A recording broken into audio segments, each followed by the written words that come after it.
Hey guys, People Close Gamers, back to Act 2 Legends of Tomorrow, Season 2, Episode 1, Out of Time.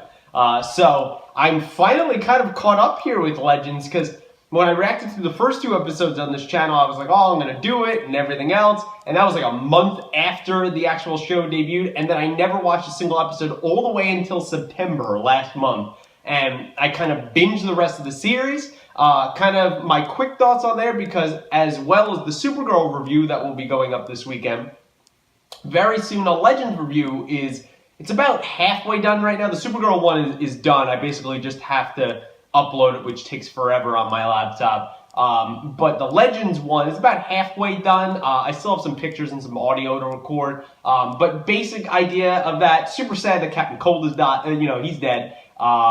Maybe he comes back, seemingly. I mean, because I heard Wentworth Miller signed some kind of deal, as Katie Cassidy did, to be in all these DC shows. So they're both dead, so how's that going to happen? So, interested to see that. Maybe flashbacks. I mean, they do go throughout time, so maybe they, kind of do what Rory did there, when he went back to 2013 and so on. So, that was super sad. A lot of the characters really grew on me.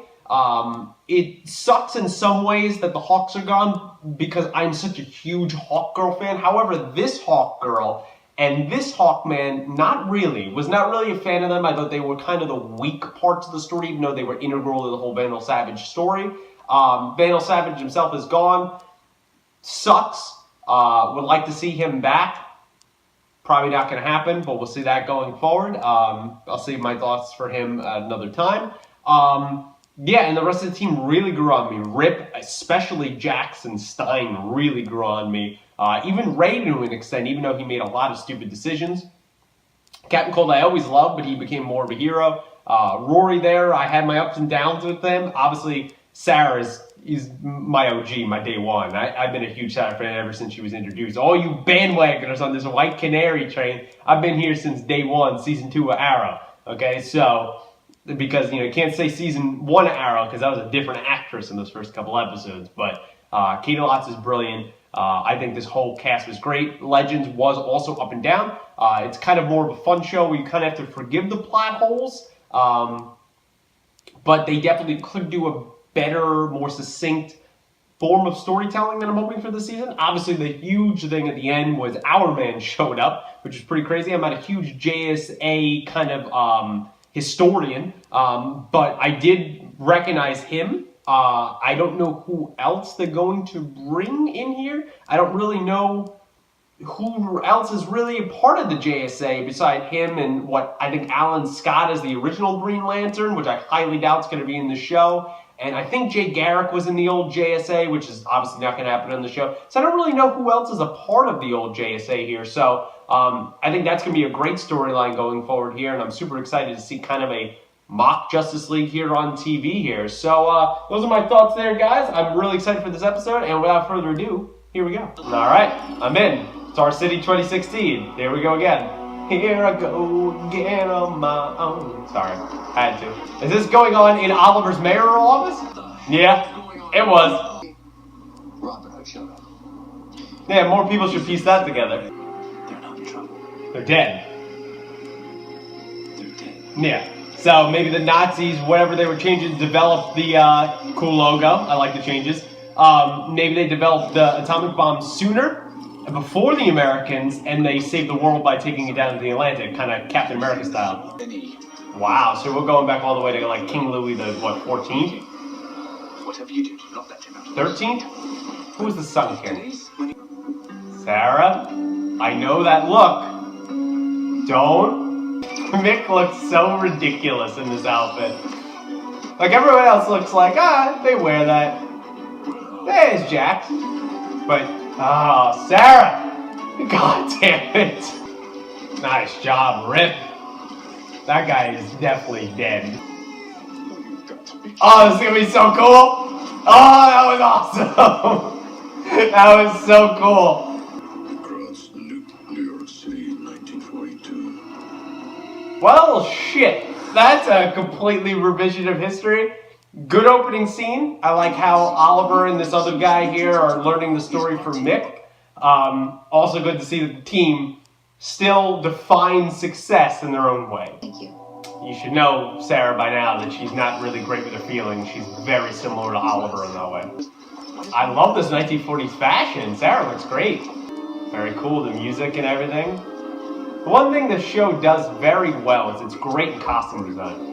I mean, where doesn't this woman hide weapons? I mean, she could swallow a knife at this point and it could somehow make it useful. Ah, so Dark is basically a mob boss in the 40s. Wouldn't expect anything less. Okay, maybe they help with bringing in the bomb and helping out the Germans here in America. It makes sense, go through the mafia. It's good points. How about we wait until we can stop the uranium sale and then we just have Sarah fuck up Damien. Sounds good. Damn. Stein maybe not liking his hero as much as he was hoping. Mick, as he walks through, is eating everything. Rip keeps drinking everything. We're just having fun here in this Legends premiere. He's putting together the pieces. They're time travelers. There you go, Einstein. You pieced it together. Obviously, the only man. There's a woman. Wait a minute. Look, we get it. You're perfect. Always the Boy Scout, aren't you? There's a Superman there. I'd say the same thing about you being an assassin. Ooh. Well, if we're being honest, then let me get something off of my chest. Let's all just take a deep Oh. breath, shall we? You think that you're such a big hero, Ray? Without that fancy suit, you're nothing but a self-righteous rich guy. Oh, he's the Tony Stark. So, like, is it Damien Dark doing this is because they changed sort of the timeline? Is this how it normally went? How did history stop it beforehand? I assume it's just because they've been changing time. Come on, you knew Sarah was gonna do that, and I want her to do it. Fuck him up, Sarah. To kill you. Try to. Alright, here we go. This suit is really cool. That old gangster's 40 style is awesome. God, Dark has the upper hand.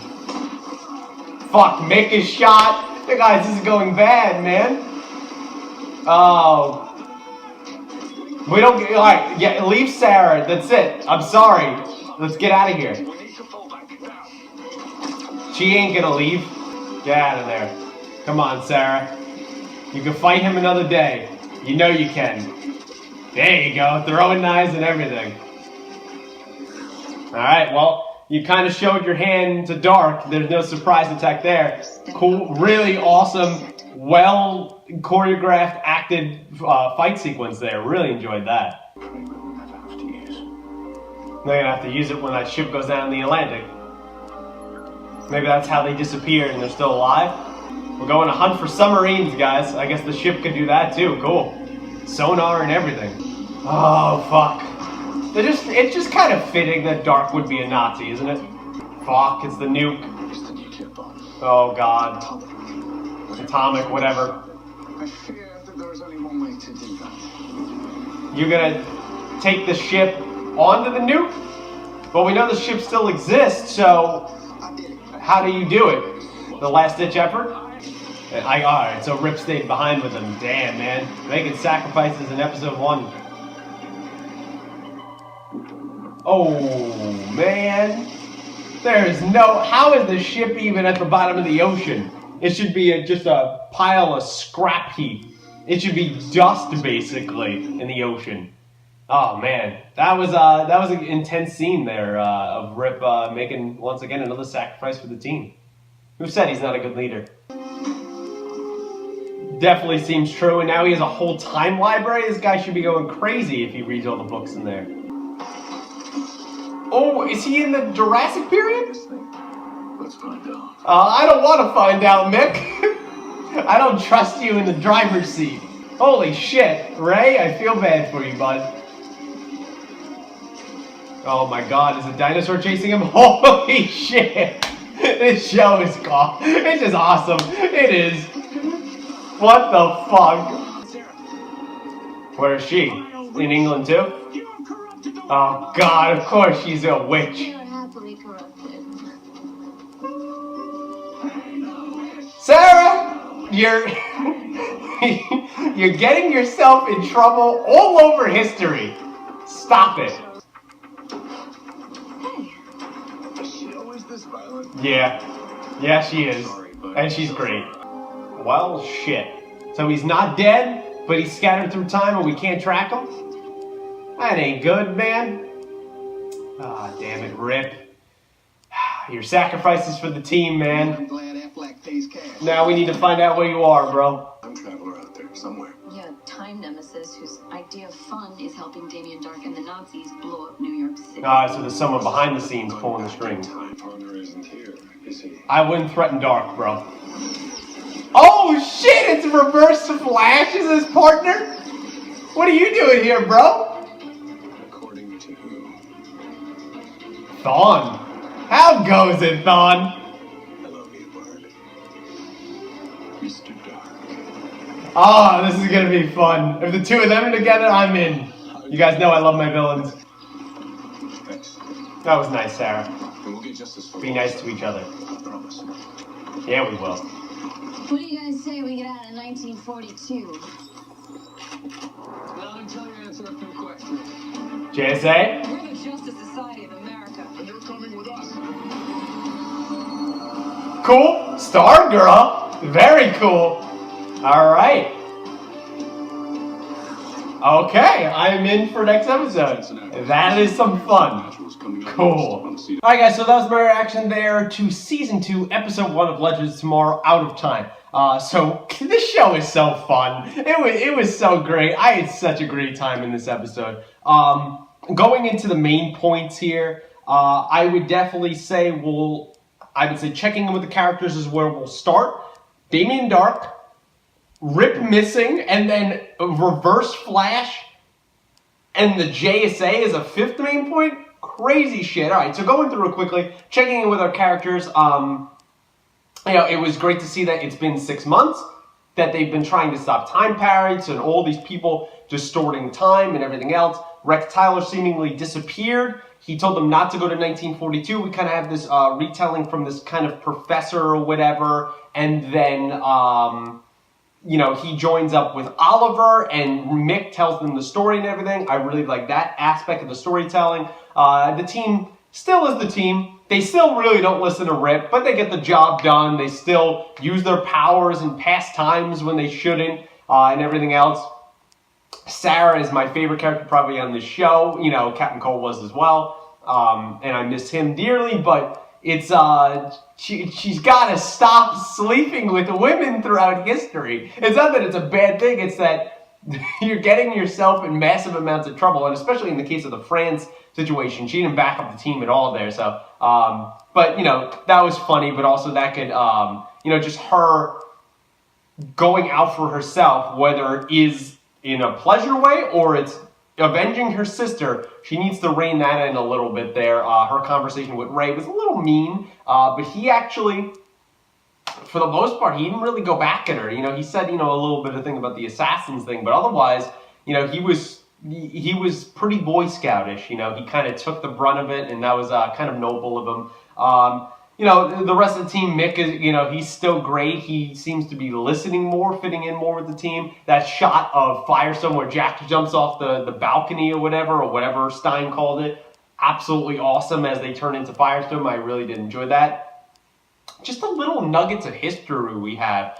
Me being a history major, it's really cool that, of course I don't know everything about history, but it's really cool to have little touchstones of history. Even seeing ridiculous things as the Jurassic period, 70 million years ago, and Ray's getting chased by, a T-Rex, assumingly. So, absolutely awesome stuff. Really like checking in. I like how, Rip is preparing Jack seemingly, I guess, for a position like this, to take over, teaching him about how to be a time master and things like that. I really did enjoy that. They've kind of seemingly... he's not only been working on the ship, but they've added an archive, a library, which that professor is going to go crazy with that. Seeing Einstein is kind of a pig here in this episode, that someone else, was behind it, kind of helping him, through the atomic bomb process, basically. Was really cool. I don't know exactly how the two of them announcing that they work together protected them from the Nazis. I guess that the Nazis then couldn't hunt down someone in secret that the public had no idea about, since Einstein already had security. So I guess that's the natural idea of that now that I think about it. But, you know, it was great to see the characters come back here. Great to see Oliver, you know, as a special guest here, and I look forward to that. Going into the second point, Damien Dark. We seen him briefly in the trailer. We knew he was going to be around, and seemingly a villain of the season. Not surprised he's working with the Nazis. Also not surprised that seemingly he's been alive for hundreds of years, at least since the 1800s, if not before that. Since him and Raish were, you know, going at each other for that title of Demon's Head, and then obviously he lost, formed his own group, and blah blah blah. You know, he fit great into the show. Thought he was great. It was great to see Neil McDonough back. Hopefully he's here for the whole season. He's great as a villain, great as playing the character. Seemingly didn't have his magic powers, but he still was able to best Sarah in hand to hand. And I don't think all that's ridiculous. It's like, I think, you know, the two of them are going to be formidable against each other because he's a League of Assassins member. So even without his magic, he's pretty formidable. He went toe to toe with Oliver at the end there. Until, you know, Oliver obviously got the upper hand and killed him. So it was great to see him in this episode. He, you know, kept saying that it seemed like he was maybe kind of just leading a mafia and kind of was just working for the Nazis for his own benefit. And now it seems like he's actually behind something larger, and they kind of mentioned that, oh, there's someone larger pulling the strings. I didn't even think of that.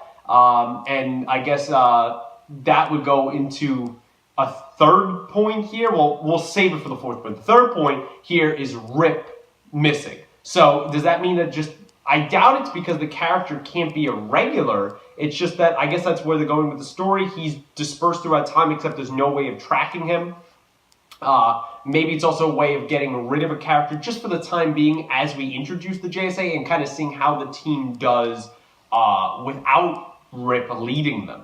You know, they so often combat him, but I think they're going to really, really miss him. So that'll be interesting to see that going forward. I hope Arthur Duvall, whatever his name is, Duval, I hope he comes back very soon, where they could use him in holograph, you know, graphic form or something, because he's a great character. He's a great captain for the most part, even though he can't control them. And he, once again, made a sacrifice for the team. Captain doesn't abandon the ship. So, yeah, always a noble thing there that Rip does. So hopefully we can find him soon. Going back into that fourth point that's attached to that second point, it seems that maybe the guy pulling the strings behind, or maybe he's him and Dark and a few other people are a group behind it, or maybe they work for a higher power or something.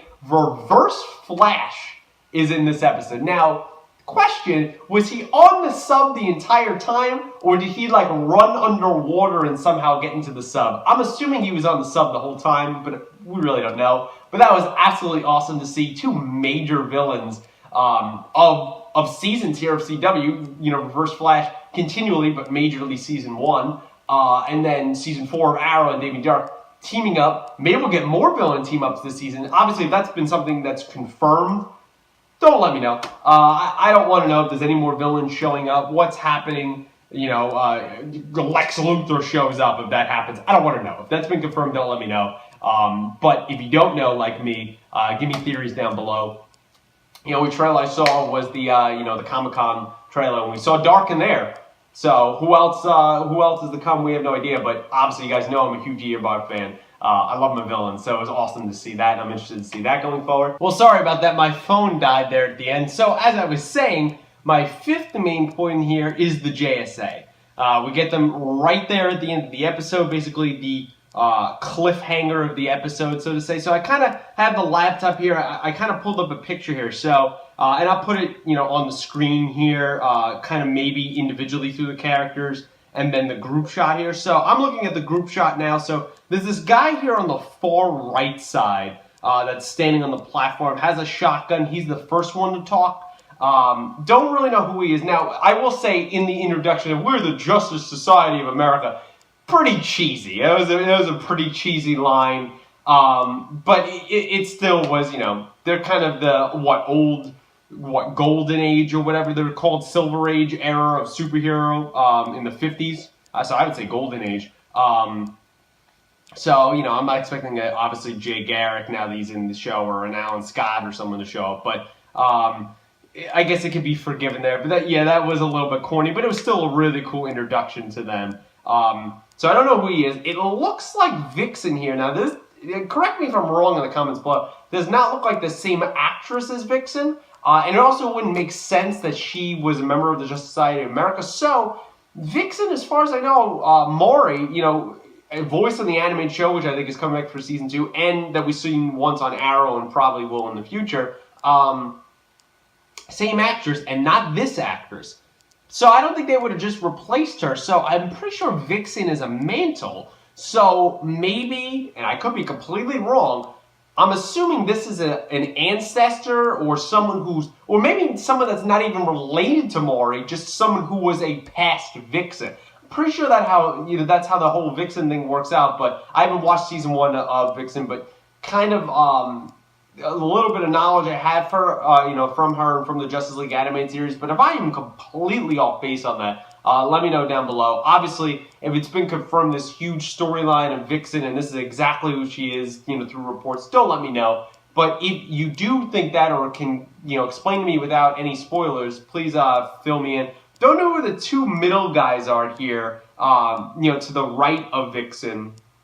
One in kind of a reddish outfit, one kind of in a bluish outfit, kind of looking like, not exactly, but the blue reminds me of kind of a Dr. Manhattan, but obviously it's not him. And then over here on the far side, we have Stargirl, who I'm familiar with just from the Justice League animated series days and a tiny bit in comic books. But that was really cool to see her with the staff. She looks like, I would assume out of this group, is the only one that can fly. So this looks like our Justice Society of America plus Rex Tyler, our man, who wasn't in the shot. Maybe he goes off on missions and travels through time and then, gives warnings to people like the Legends and then comes back. I don't know how that's going to work. But yes, it was very cool to see the Justice Society of America. Do not know a lot about them. Looking forward to being educated with this take of them in the show. And educated without spoilers. If you guys can, give any thoughts down below on the comic book characters, versions of these characters, I would love to be educated by you guys. So let me know that down below. But overall, guys, that's kind of my thoughts here on Season 2, Episode 1 of Legends of Tomorrow at a Time. Let me know what you thought of the episode in the comments below. Did you like the episode? Did you not like the episode? What kind of highlights of the episode? Any Easter eggs I missed? Was it great to see Damien Dark back as a villain? How crazy was it to see, Reverse Flash coming back here? What do you think are they a team together? Are there more villains? Are they working for a greater villain or the Nazis or a greater organization? Any theories you have? No spoilers. So just theories. If you don't know like me, let me know them down below. Also, Sarah's storyline there, obviously hunting Damien Dark. Do you think if she kills him here, if he stays for the whole season, we can get Laurel back? Maybe that's how Katie Cassidy comes back. Give me any theories you have there. Where do you think Rip is? How do you think we're going to get back to him? And how do you think the JSA is going to work out on the show? And how fun is this show? Are you glad it's back? Are you able to forgive some, plot holes? Do you think the writing is going to be better this season? And even, it was fun last season, but do you think it's going to even make more sense and just be crazy, good, awesome DC lore fun? That's what I'm looking forward to, and some historical fun too. If you're into that, any theories you have on the season, let me know them down below, and any other thoughts you have on this episode and for the season, let me know them down below. So guys, that's my thoughts here on the episode. Like the video, subscribe to the channel, share with your friends if you be so kind. Until next episode of Legends, guys, thanks for watching.